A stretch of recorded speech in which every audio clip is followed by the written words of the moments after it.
O, and we're going to be talking about forgiving ourselves and how to break through self-doubt. So how did we get here? I'm going to tell you, I was a teenage mother and I didn't realize how much I didn't trust myself because of my decisions to become a teenage mother. By the time I was 19 years old, I had two beautiful children and they were wonderful.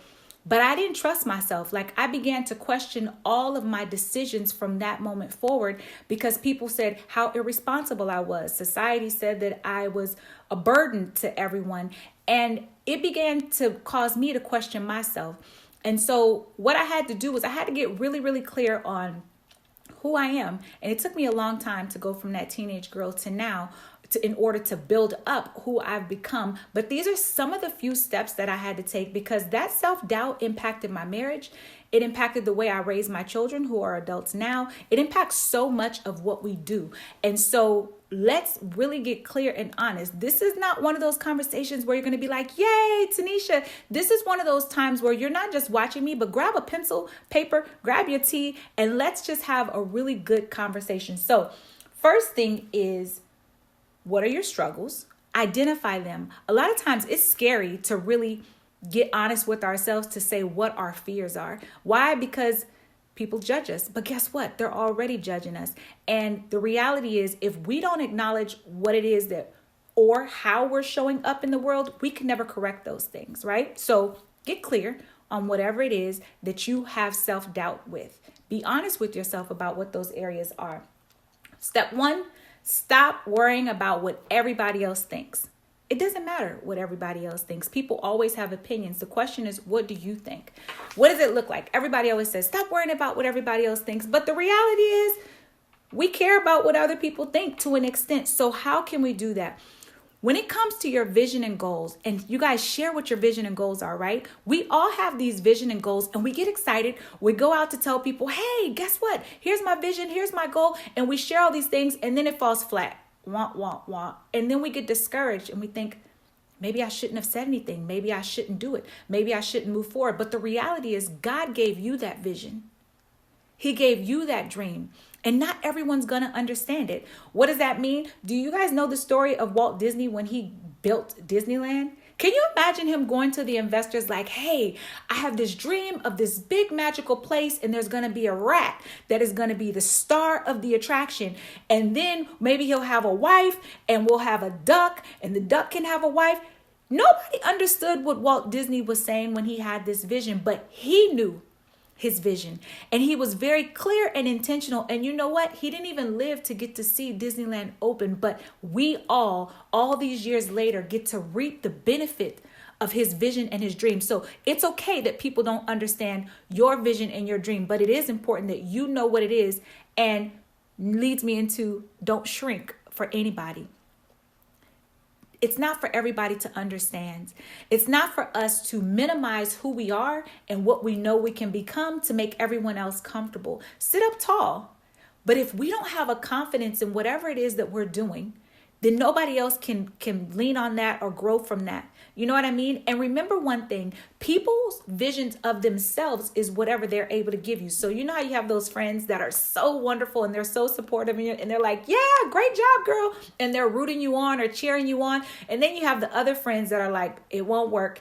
It can never work. You don't have enough money. You don't have support. Remember the last time you failed. You know, all those people. The reality is they can only support you from the level of their own understanding and care for themselves. Okay. Don't judge them for that.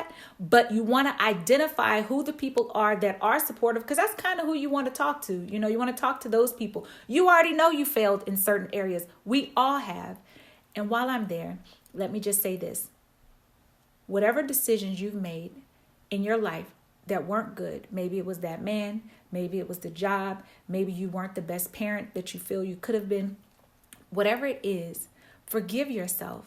You were who you needed to be in that moment in order to get to wherever it was you needed to go. But you have to acknowledge that and forgive yourself in order to move forward and grow through that learning experience. So be sure to forgive yourself, but acknowledge wherever you've made these mistakes. So next thing is be clear on your vision and your desired outcome. A lot of times we have self-doubt because we haven't even become clear. We'll have this one idea and we'll say, oh, I'm going to do this. No. I'm going to do this. And then another person will say, well, you need to do it this way. And then we switch our vision. Okay, maybe I should do it this way. But that wasn't that burning and yearning desire in your heart. Know what you want to do and be clear on your intention and your vision, and monitor and watch the words you speak over your own life. You know those times where somebody says, oh girl, you are so cute. I love that outfit. Oh, you know what? I'm so fat. But yet we're crying because we're not in the shape that we want. But those are the words that we speak over our life. It seems little. It seems like not a big deal. But after we keep probing at ourselves and keep insulting ourselves over time, we have completely shrunk and belittled ourselves. So that's an important thing. Be clear on your vision and know your desired outcome. Number 2, remind yourself of prior successes, right? So when you are dealing with self-doubt and self-limiting beliefs and all of those things, sometimes you got to talk to yourself. You have to tell yourself, wait a minute, I already did this once. You know, I know that it may not be perfect. Forgive me, I'm plugging up my computer. It may not be perfect, but I've already done this once before. I got this. What are some of your successes that you have overcome? You know that thing that you thought you'd never get through? For me, it was being a teenage mother. I was like, oh Lord, how am I going to do this? And then not only was I a teenage mother, so I found out I was pregnant on my 18th birthday. Guess what? 2 weeks after my baby girl was born, I was pregnant again. So when I went in for my 6-week checkup, I was already 4 weeks pregnant. You understand? So how was I going to get through that? But I managed to get through that. So remind yourself of all your victories and successes. What have you overcome? Be grateful. I'm so big on gratitude. Many people think that gratitude is you say thank you. Gratitude is something that lives in the core of your soul. What do you feel when you say thank you? When people give you something, what do you feel in the core of your soul? Because the reality is we attract exactly who we are. If you keep running into that same man, that same dysfunctional situation, the same friends who talk about you, badmouth you and all that, the question is, what have you put out into the world in order to attract that back to yourself? That's a reality. So gratitude is, yes, you have a cold. Yes, we're going to get sick. It's all part of life. But if you get sick and you get a cold, but you still get to be grateful, you know what? I'm still alive. You understand? That sickness or cold didn't lead to anything more severe. And even if it led to a pneumonia, you still have the medication that you need. You still have the insurance that you need. You still have a home that's warm and cozy and a bed to sleep in order to get better. There are always things that you can find to be grateful for in the midst of any storm and every single storm. And the more gratitude and the more gratefulness that you put towards it, it's going to remind you of it's not so bad. And when it comes to your self-doubt, it'll remind you of, I'm grateful that I have come this far. I've overcome a lot. I got this. I know it's not easy. I know it's not perfect, but I'm okay. I can do this. You know what I mean? So, and I get it, Karen, we're all more than concerned about what people think, but finding your gratitude in who you are, all of us, and finding that peace and harmony in everything that we've already overcome, that's half the battle. We have to find a peace within ourselves in order for us to build into the next thing. So the next thing is listen to your self-talk. It's kind of what I was telling yourself. If we're constantly saying things like, I'm so stupid, I'll never get it done, I'm dumb, oh man, I'm always failing, I keep picking these same sorry men, I got all these people around me who are terrible people. If we consistently talk about all the problems and all the negative around us, you know what we're telling our minds, telling ourselves? I can't trust you. We're teaching ourselves, I can't trust you. I can't trust you to make proper, responsible decisions, so I'm just going to stop believing you. It's important that we watch what we say and what we speak over our lives. It's imperative. Your voice matters the most. Because imagine this. Picture this.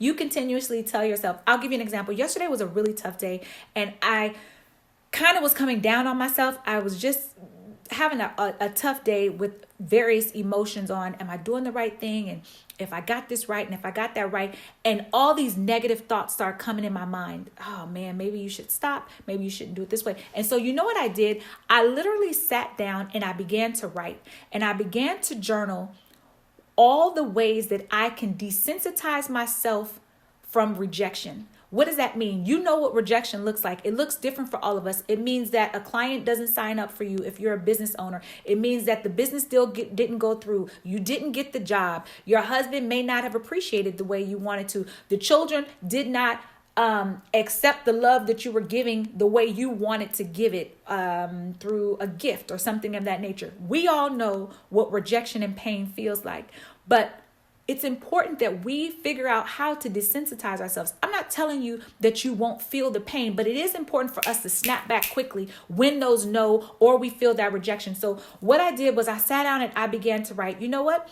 People are able to be transparent and honest with me if I'm offering them something that they don't need. I want them to be honest because I can use that feedback to grow, right? People don't all have to accept or do things the way I want them to do. It doesn't make them wrong. It means that they have their own opinion. And so I have to begin to understand just because they said no doesn't mean that my product and services is not good. Just because this person doesn't need it or want it at this time does not mean that I need to quit. Just because my mother doesn't support me the way I want, even though she does, I'm just giving an example, doesn't mean that I should stop doing it.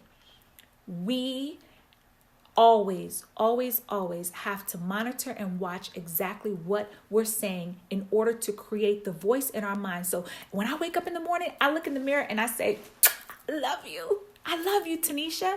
I literally spend my mornings writing gratitude. I'll tell you my morning ritual so that you guys can create your own if you don't. I wake up a little bit earlier in order to give myself time to do this. I come downstairs, I read the Bible.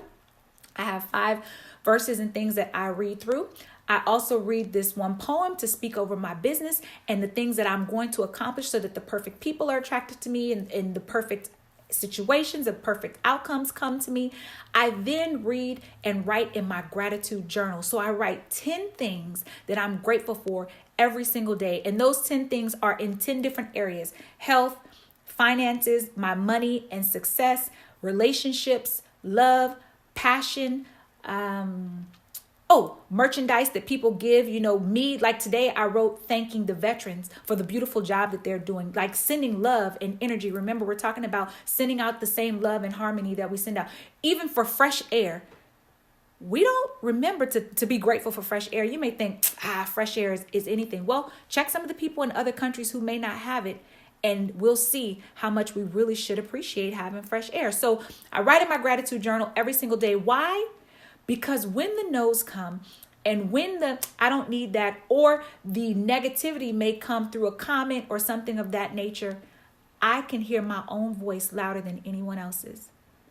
Ladies, it is critical that we teach ourselves that we can trust ourselves. We can trust ourselves. We can trust our own voice louder than any of the noise that may happen around you. You can trust yourself. So when something comes, I have programmed myself to say, okay, keep it in perspective, Tuniscia. It's just one simple no. It's not the end of the world. You don't need to close your company or shut everything down, because sometimes the reality is we feel like that, like we just need to give up. We don't need to give up. We just need to invest more in who we are so that we can feel to the core of our soul and know who we are in all times. I'm voting for you, Tuniscia, and I'm voting for all of you ladies, but we have to know that we're voting for ourselves. The same compassion that we give to a 2-year-old who may walk and they fall down when they're learning how to walk, or maybe they learn how to walk at 1. A 1-year-old who's learning how to walk, we don't tell them, oh, just stay down. Just go on and stay down. You have fallen like 3 times. I told you to get up. I promise. I cheer. So why don't you just stay down? We don't tell them to just stay down. We tell them, get back up. Come on, keep going. And that's what you need to tell yourselves. Stand up, get back up, keep going. These are the things that we need to tell ourselves. Number 3, set immediate goals today, right now. Like right now, in order to overcome self-doubt, we have to set immediate goals and take action.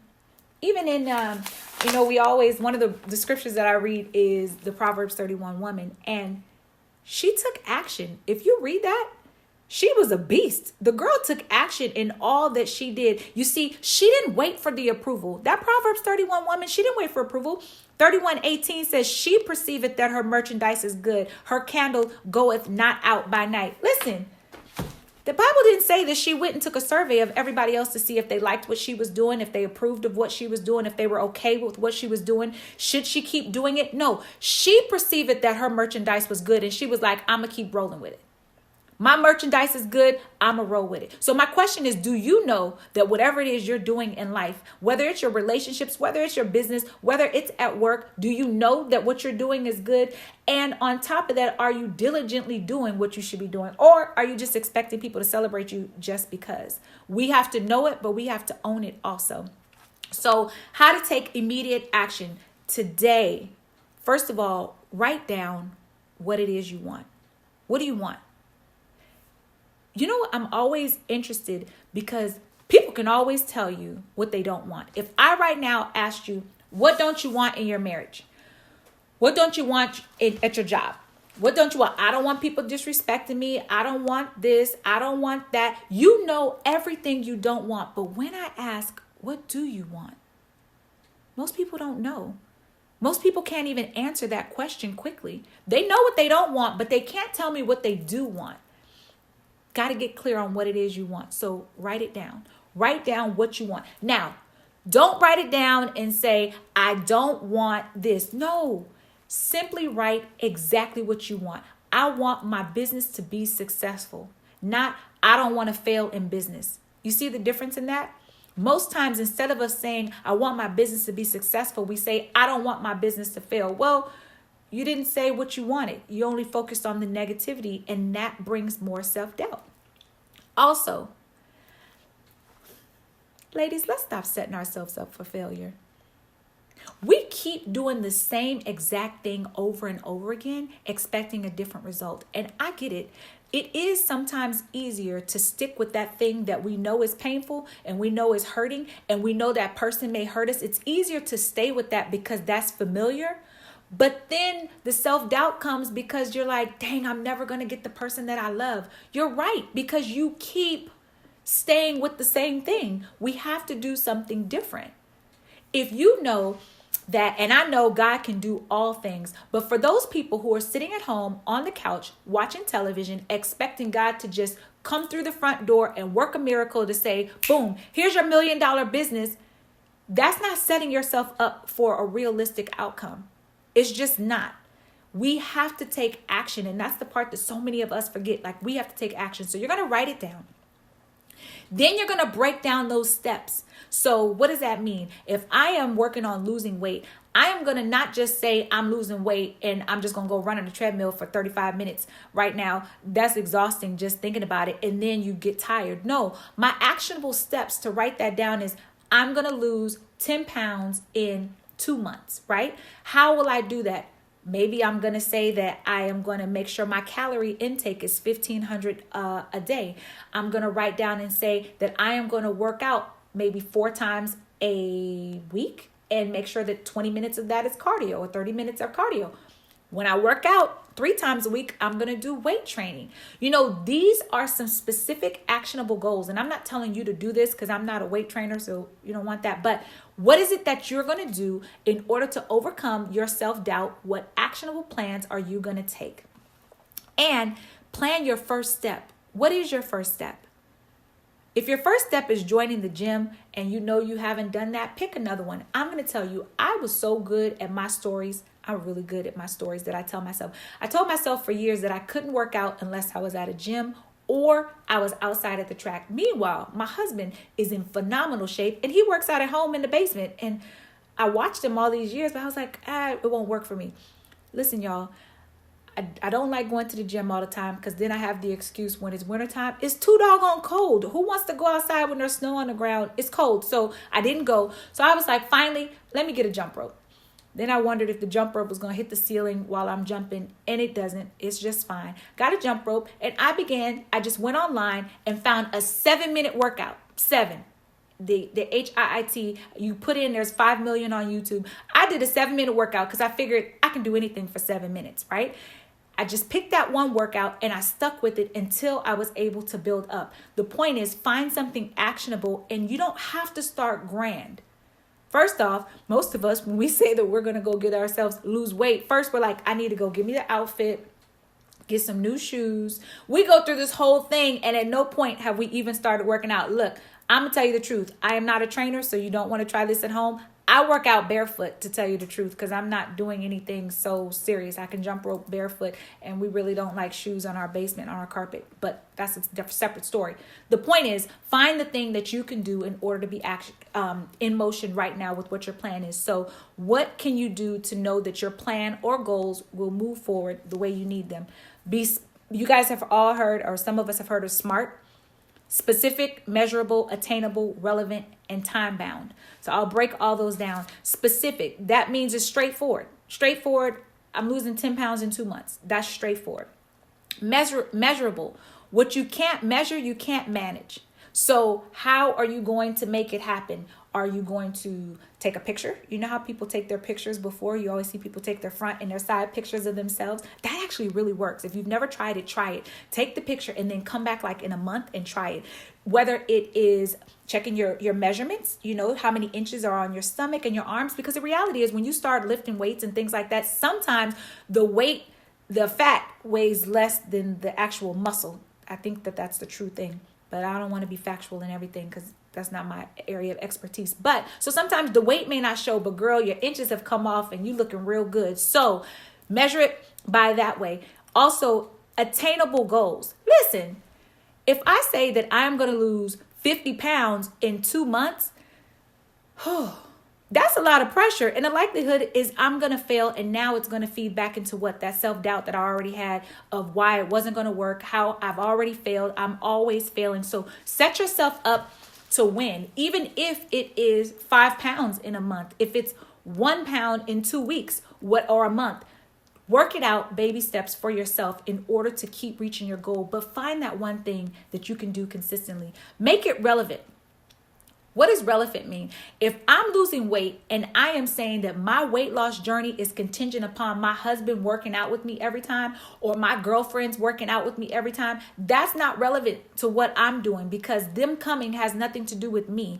It has something to do with me. It's just like if your SMART goals that you're doing right now are based upon relationships that you have, that you want to build up, and you say one of your relevant things is my husband must do what I say he has to do. That's not relevant, because he doesn't have to do what you want him to do, right? You didn't marry a puppet. You married somebody who had their own opinion, and now it's a matter of figuring out how you can make or shift or work that thing out between all of you all, right? So, and also while we're in here talking, please bring up any of the other topics that you want to bring up with regards to forgiveness, because every week we're going to go live talking about this thing. The last thing is, yes, I love it. Anitria, Tillman said, compliment the woman in the mirror. Absolutely. Look at her. So the last one is time bound. Set a time for when you want this done. I want to lose 10 pounds in 2 months. Set that time. Be very clear, be very specific, be very intentional about your actions. And so these are the ways that we're going to begin to break through self-doubt. Now, when it comes to relationships, when it comes to self-doubt because of a marriage or something of that nature, the one thing I will say is that we can never control anyone else.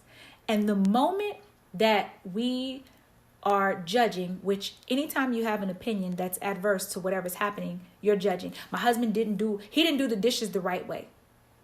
Did he? Did he not do it the right way? Or are you judging him for the way that he did it? Well, they weren't clean. They would still have food on them. He didn't do it the right way. But did he do the best that he could? He knew how to do better. How do you know? You know, these are all the levels of depth of judging people and forgiving. But one thing that I've learned, and I have 2 adult children and one son that's almost 13, and even in my husband, the one thing that I've learned that I want to share with you ladies in closing is that we are not able to love people, support people, and heal people more than the level of love that we have within ourselves. My lack of connection with my family and friends and things all the years prior to had 100% to do with the level of love that I had with myself. You know, when I didn't have patience with my kids because they didn't do it right. Why you keep making a mistake? Why you keep messing this up all the time? It's because I didn't have my own grace. I was always angry and frustrated with myself for always messing things up and not getting stuff right. So I didn't know how to be patient. And I'm going to say this, which is off topic. Yesterday, my 24-year-old daughter had a talk with me and it broke me down. So I'm talking to you parents who have children. She shared something with me that happened to her several years ago. And I was so sad because she never told me. She literally sat in her room struggling with this. And this is while she was in college. Even though I was home, she never told me because her fear of embarrassment and her fear of rejection or what I would do. But the reality is I had to look in my mirror and say, you know what? Most times I didn't take that moment to connect with her, to just be in the moment. A lot of times our kids come to us and they need something from us and we're so busy trying to teach and tell them what they shouldn't do and you better not do it again that we miss the opportunity to just be present with them and just be understanding with them. And the only way that you're going to be able to do that is to work through and break through your own self-doubt and your own pain. So many of us talk about, I'm breaking down generational curses and I'm stomping on the devil's head. We get to do and we need to do all those things. But I'm going to tell you something. It's not sexy when you're going through it. It's not. It hurts. It's painful. If you're working through generational curses and you smiling, then you might want to keep looking. If you're working through it and everybody is agreeing with absolutely everything you're doing, then something is not going right. If you're working through it and ain't nobody shifting around you and the world is just completely falling apart and it's been 20 years later, you might want to shift your actions and how it goes. Listen, our children are who we show them to be, not who we tell them to be.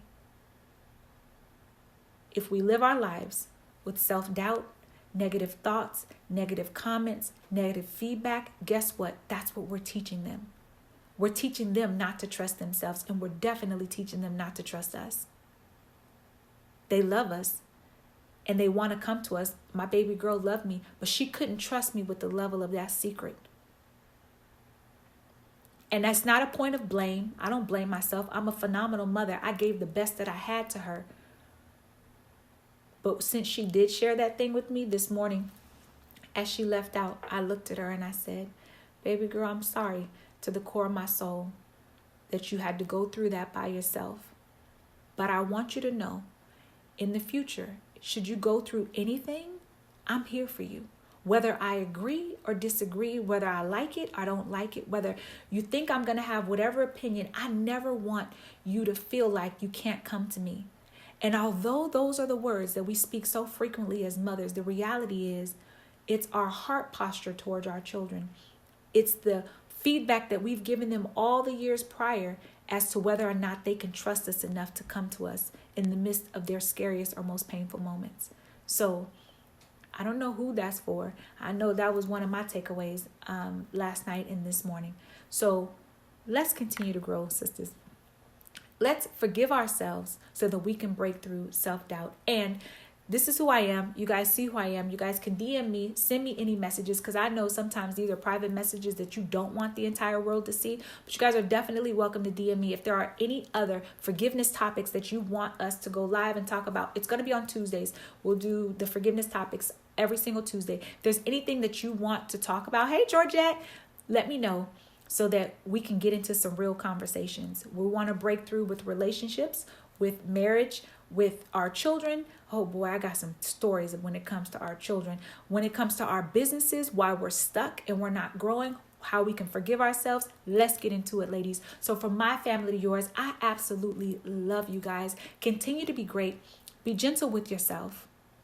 Be gentle with yourself because you're fragile and you're a precious gift. From my family to yours, I absolutely love you to the core of my soul. Be wonderful, be great, and enjoy a fabulous day. Ciao.